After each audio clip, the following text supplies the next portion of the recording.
Tapi kalau misalnya sudah terkena gurem ya teman-teman ya, itu produksinya bisa turun dari 5-10% loh teman-teman.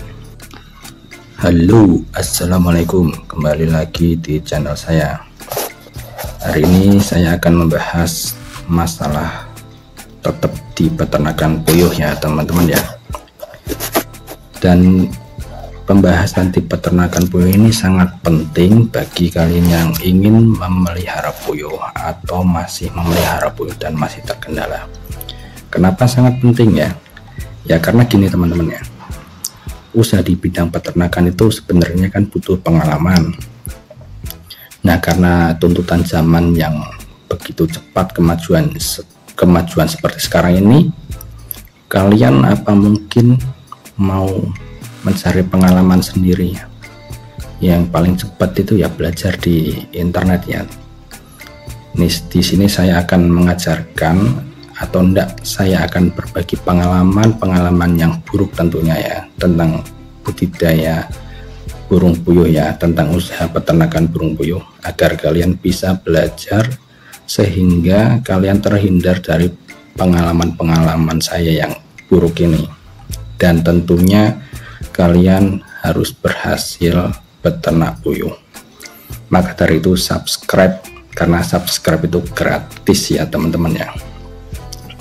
Nah di video kali ini saya akan membahas tentang penyakit yang tidak berbahaya di puyuh tapi efeknya sangat luar biasa, yaitu penyakit yang disebabkan oleh tungau unggas atau bisa dibilang gurem.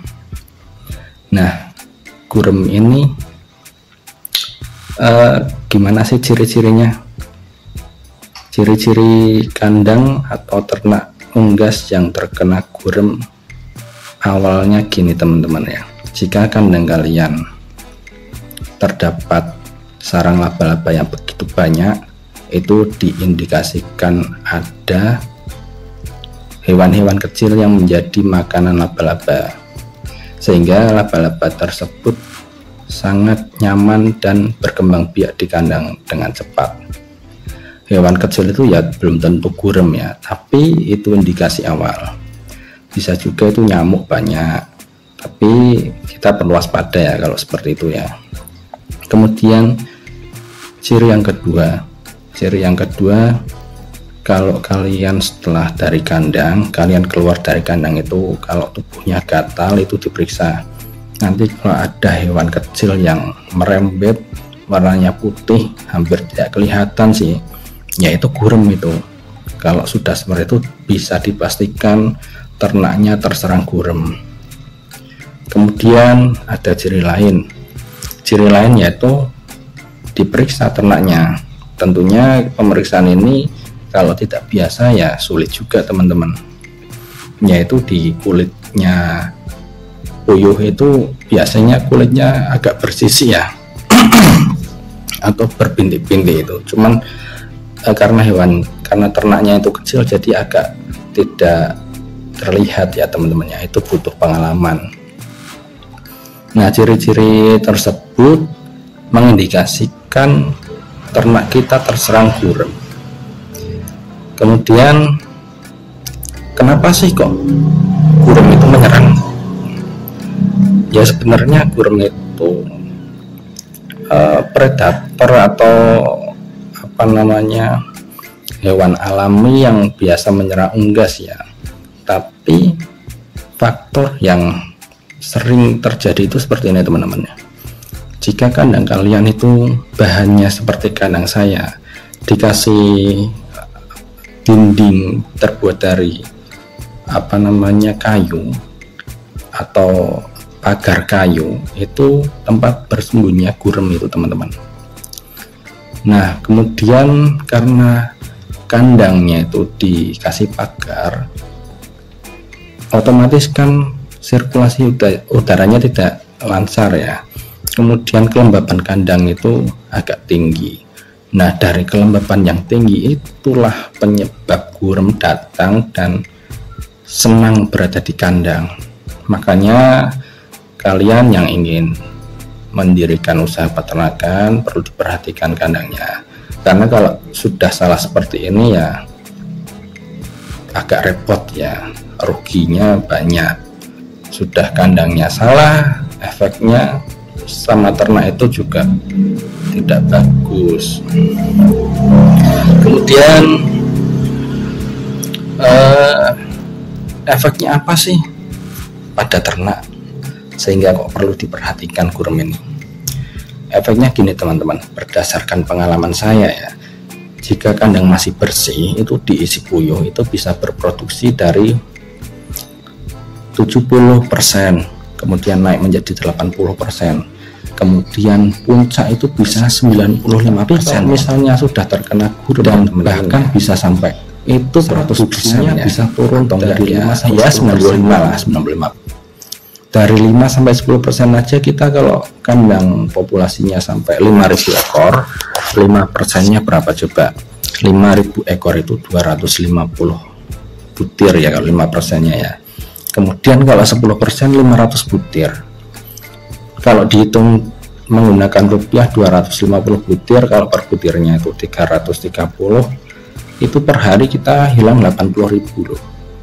Kalau misalnya 10%, 500 butir kali 330 itu hilang 160.000 per hari loh. Bayangkan kalau per bulan bisa kehilangan 2,4 sampai 5 juta loh teman-teman.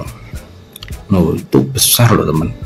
Kalau misalnya kalian punya pegawai atau tenaga itu kan lebih dari cukup itu untuk menggaji. Nah, mulai paham kan di sini betapa pentingnya itu pencegahan gurem. Kemudian kalau sudah terkena bagaimana Bang? Ya kalau sudah terkena ya diobati lah. Cuman pengobatan kalau misalnya kandang sudah dengan kondisi seperti ini, dengan pagar yang tertutup rapat, itu pengobatan agak repot karena pengobatan tidak bisa maksimal. Pengobatan efeknya cuman memperingan dari efek gurem, tidak bisa sempurna. Karena gini, yang namanya gurem itu aktif biasanya di malam hari ya teman-teman ya. Kalau di siang hari kan kalau panas itu gurem itu biasanya bersembunyi di tubuh ternak. Kalau nggak bersembunyi di pagar. Nanti kalau malam hari dia terbang. Nah, pengobatan gini teman-teman ya.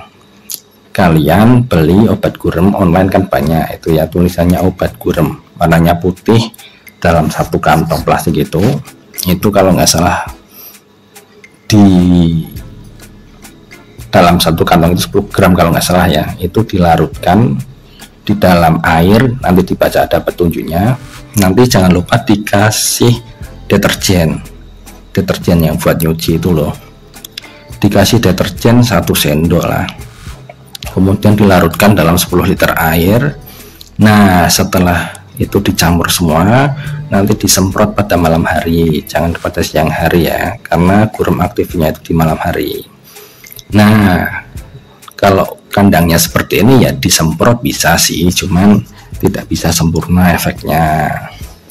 Nah penyemprotan dilakukan sampai 2-3 hari sambil dikontrol nanti ya efeknya seperti apa.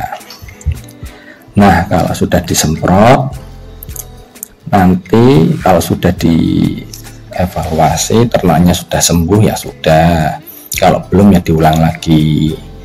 Nah itulah teman-teman cara mengatasi gurem.